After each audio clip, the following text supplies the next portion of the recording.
షియా ముస్లిం దేశం ఇరాన్, సున్నీ ముస్లిం దేశం అరబ్ దేశాలు, అహ్మదీలు ఉన్నారు, లేకపోతే రకరకాల ముస్లిముల్లో బోలెడన్ని జాతులు ఉన్నారు. టోటల్ ముస్లిం సమాజంలో అనేక వర్గాలు ఉన్నాయి.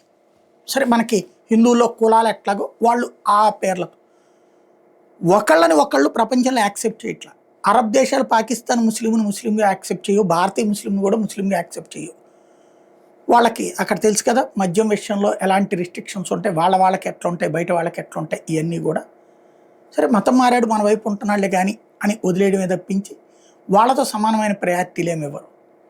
అలాగే బంగ్లాదేశ్ ముస్లింనైనా అంతే.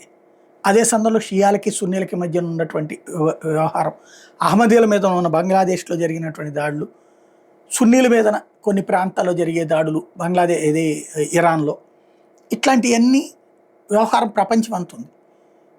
ప్రపంచంలో ముస్లింలకి సేఫెస్ట్ కంట్రీ ఓన్లీ ఇండియా. ప్రపంచంలో ముస్లింలకి ఏకైక సేఫెస్ట్ కంట్రీ ఇండియా. ఇక్కడ నువ్వు షియావా, సున్నీవా, అహ్మదీవా, కసాయినా ఇట్లాంటి పేర్లు ఎన్నున్నా నిన్ను అలా దూరం చేసి చూడరు.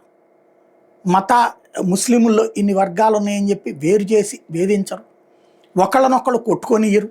ఇక్కడున్న ఆయా వర్గాలన్నీ ప్రేమగా ఉంటున్నాయి, కలిసి ఉంటున్నాయి.